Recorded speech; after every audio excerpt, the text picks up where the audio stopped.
Assalamualaikum warahmatullahi wabarakatuh. Salam IPA, Integritas, Peduli, Amanah. Bagaimana kabarnya hari ini? Semoga semuanya selalu sehat ya. Video kali ini kita akan membahas tentang energi dalam sistem kehidupan. Pernahkah kamu bersekolah naik sepeda? Perhatikan gerak roda sepeda yang sedang berputar. Pada saat berjalan, roda sepeda mengalami gerakan, yaitu menggelinding. Sepeda tentu tidak akan berjalan jika pedalnya tidak dikayuh. Kamu dapat bergerak sesuai dengan keinginanmu, seperti berdiri, duduk, makan, ataupun berlari. Hal itu dapat dilakukan karena tubuhmu memiliki energi.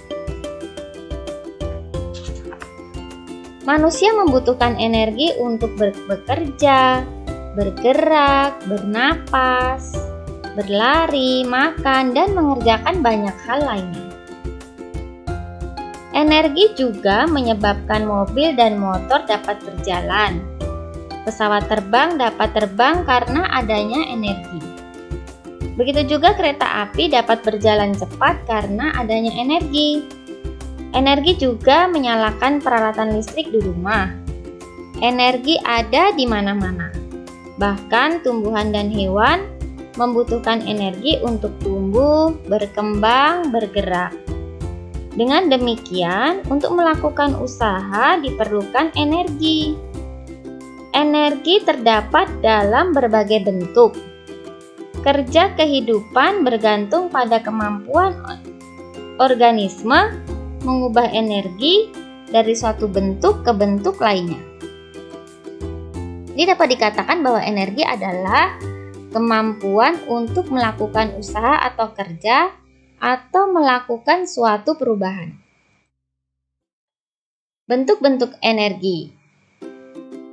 Ada energi kinetik, energi panas, energi mekanik, energi listrik, energi magnet, energi cahaya, energi suara, energi potensial, energi elastis, energi kimia, energi nuklir, energi gravitasi, dan sebagainya. Energi potensial adalah energi yang dimiliki suatu benda karena lokasi atau tempatnya, atau bisa juga karena ketinggiannya. Pernahkah kamu bermain ketapel atau melihat orang sedang memanah? Pada saat kamu meregangkan ketapel atau meregangkan panah, maka energi yang tersimpan pada benda yang sedang diregangkan atau ditekan merupakan energi potensial elastis. Jadi semakin jauh peregangannya atau penekanannya, maka semakin besar energinya. Sama juga ketika kita menaiki gunung. Jadi ketika kita berada di puncak, maka besar energinya yang paling besar. Jadi dapat dirumuskan bahwa EP sama dengan M dikali G dikali H. EP adalah energi potensial, satuannya Joule. M adalah massa benda, satuannya kilogram. G merupakan percepatan gravitasi bumi atau gaya tarik bumi. Kisarannya 9,8 meter per sekon kuadrat atau 10 meter per sekon kuadrat. Dan H adalah ketinggian benda dengan satuannya meter. Contohnya buah kelapa yang ada di atas pohon. Misalnya, massa buah kelapa tersebut 2 kg. Jika buah kelapa tersebut berada pada ketinggian 3 meter, berarti berapa energi potensial dari buah kelapa tersebut. Jadi tinggal rumusnya M dikali G kali H. M-nya ada 2, G-nya 10 meter per sekon kuadrat, hanya 3 meter. Jadi energi potensialnya sama dengan 2 kali 10 kali 3 sama dengan 60 Joule. Bisa dimengerti ya?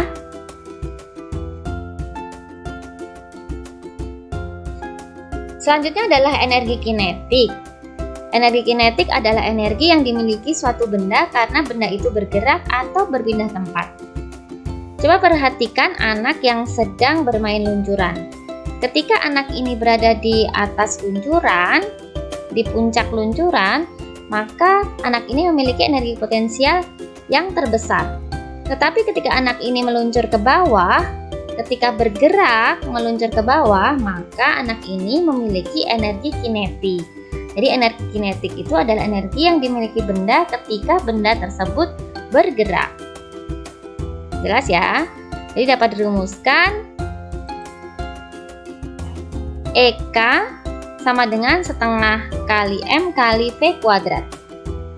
EK sama dengan energi kinetik satuannya Joule, M adalah massa benda satuannya kilogram, dan V adalah kecepatan benda satuannya meter per sekon kuadrat. Jadi seperti tadi, misalnya buah kelapa, ketika berada di atas pohon kelapa memiliki energi potensial yang besar. Tetapi ketika buah kelapa tersebut jatuh ke tanah, maka buah kelapa tersebut memiliki energi kinetik. Contohnya, misalnya massa kelapa tadi 2 kg.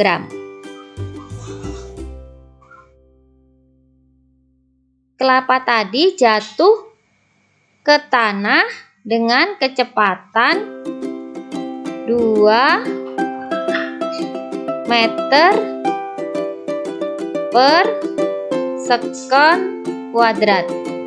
Berarti energi kinetiknya berapa?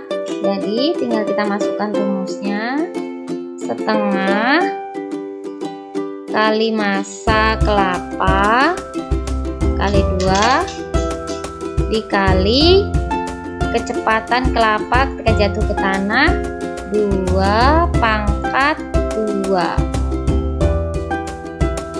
Berarti setengah dikali 2 dikali 2 kuadrat sama dengan 4. Berarti energi kinetiknya sama dengan 4 Joule. Cukup jelas bukan?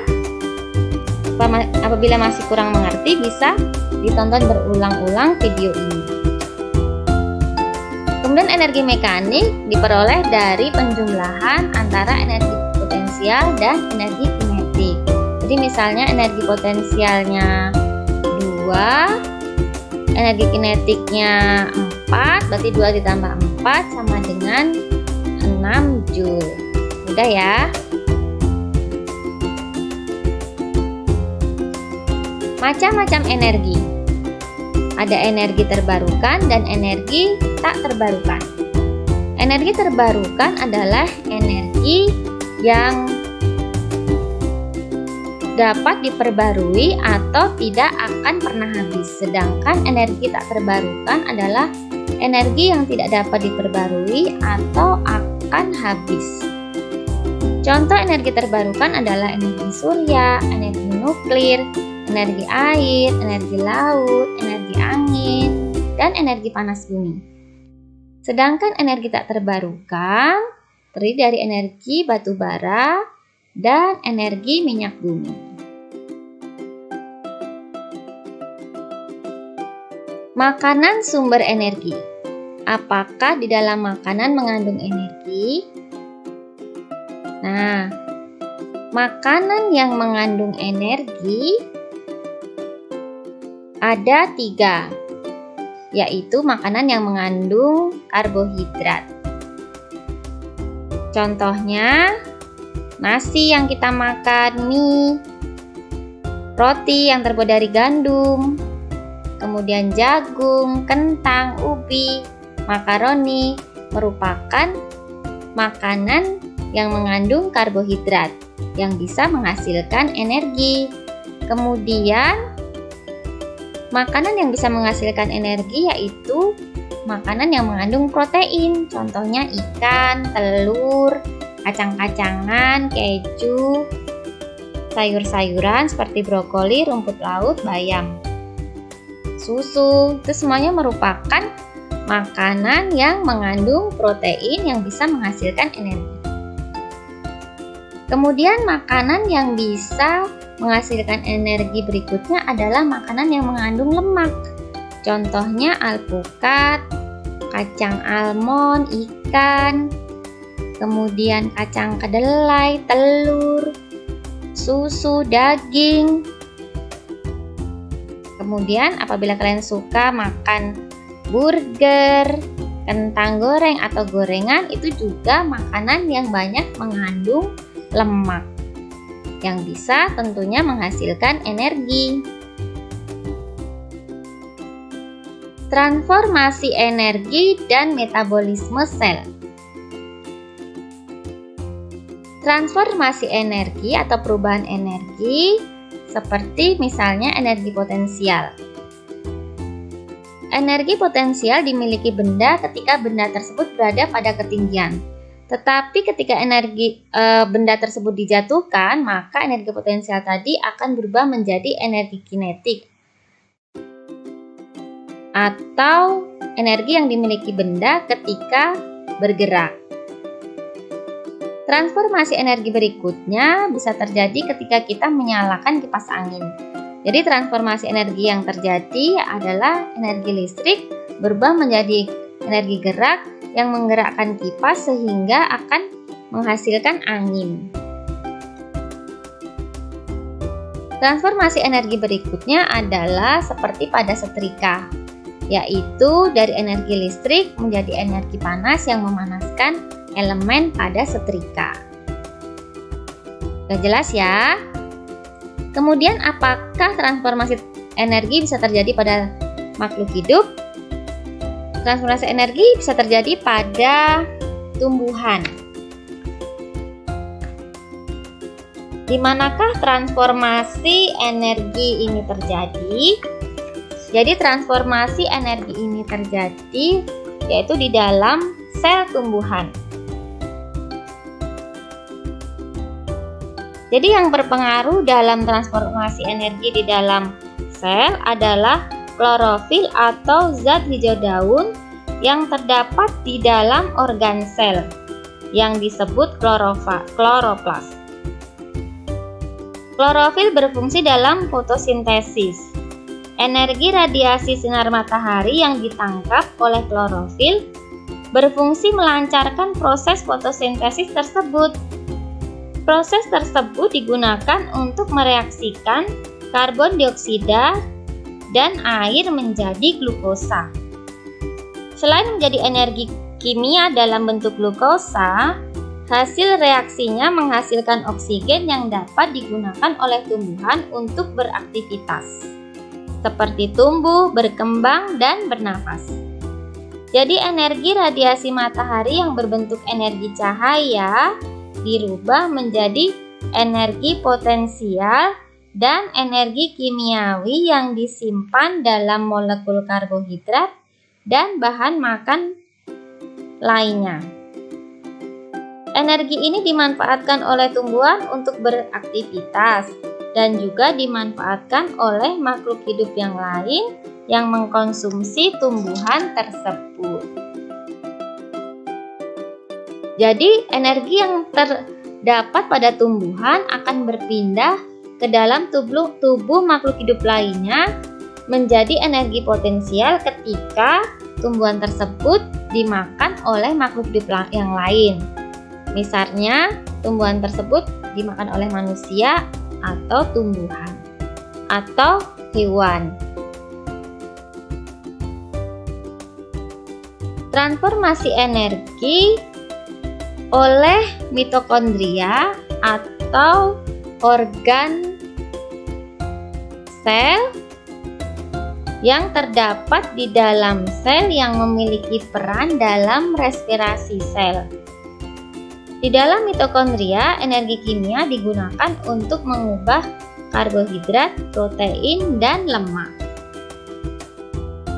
Mitokondria banyak terdapat pada sel otot makhluk hidup dan sel saraf. Bisa dimengerti ya? Bagaimana proses pencernaan karbohidrat di dalam tubuh? Jadi bagaimana karbohidrat tersebut dapat diserap oleh tubuh kita. Jadi misalnya kita makan nasi yang mengandung karbohidrat. Makanan tersebut dikunyah oleh mulut, kemudian bercampur dengan air liur dan dibantu oleh enzim petealin merubah pati atau zat yang terkandung pada nasi tersebut menjadi maltosa. Jadi maltosa ini adalah zat yang bisa diserap oleh tubuh yang membentuk energi. Jadi nasi itu tidak bisa diserap secara langsung, tetapi harus dirubah dulu dengan bantuan enzim petealin menjadi zat yang dapat diserap oleh tubuh. Jadi ketika masuk lambung, maka aktivitas petealin dari air liur dihambat oleh zat asam yang disekresikan oleh lambung. Kemudian ketika sampai ke usus 12 jari, makanan kemudian bercampur dengan getah pankreas dalam usus 12 jari.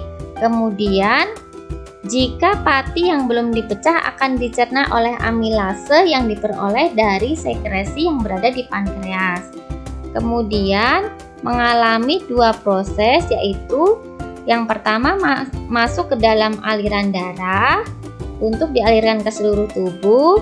Yang kedua adalah dirubah menjadi glikogen atau gula otot jika di hati terdapat kelebihan glukosa. Kemudian bagaimana proses pencernaan protein di dalam tubuh kita? Jadi sama, misalnya kita makan ikan yang mengandung protein, dihancurkan di dalam mulut, kemudian air dan enzim yang membantu mengubah zat makanan tadi menjadi unsur yang lebih kecil, molekul yang lebih kecil lagi. Molekul protein dipecah menjadi pepsin, kemudian enzim resepsin mengubah menjadi asam amino. Jadi asam amino inilah yang bisa diserap oleh tubuh. Jadi diserap oleh jonjot usus, langsung dapat diserap menurut fungsi protein ke seluruh tubuh. Kemudian nitrogen dan hidrogen dan senyawa organik yang tidak diperlukan dikeluarkan oleh ginjal menjadi urea atau amoniak, yaitu berupa urin atau keringat. Kemudian di dalam hati dirubah menjadi asam keto dan asam sitrat. Jadi apabila kekurangan protein, maka akan menderita penyakit kwashiorkor.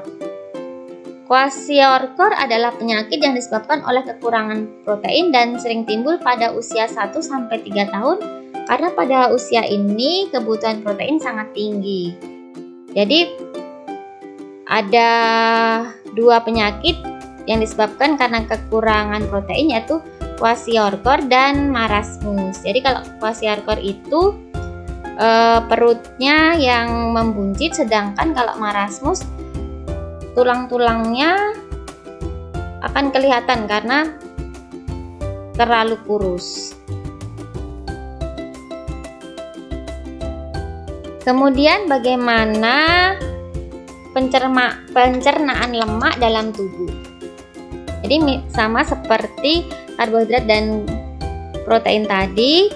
Misalnya kita makan makanan yang mengandung lemak seperti keju. Jadi makanan tadi dihancurkan di mulut, kemudian gumpalan dihancurkan oleh garam empedu menjadi molekul lemak, diuraikan oleh enzim lipase menjadi molekul asam lemak, menjadi molekul gliserol, Dan asam lemak inilah yang diabsorpsi oleh jonjot usus, diubah menjadi senyawa yang diperlukan oleh jaringan, dibawa oleh darah ke seluruh organ tubuh. Kemudian sebagian besar disimpan dalam jaringan adiposa atau jaringan lemak, dan sisanya diekspresikan melalui ginjal berupa air dan paru-paru berupa karbon dioksida. Mudah bukan? Terima kasih sudah menonton. Semoga di kemudian hari kalian menjadi peneliti yang memanfaatkan energi untuk kepentingan makhluk hidup. Sampai jumpa minggu depan. Assalamualaikum warahmatullahi wabarakatuh.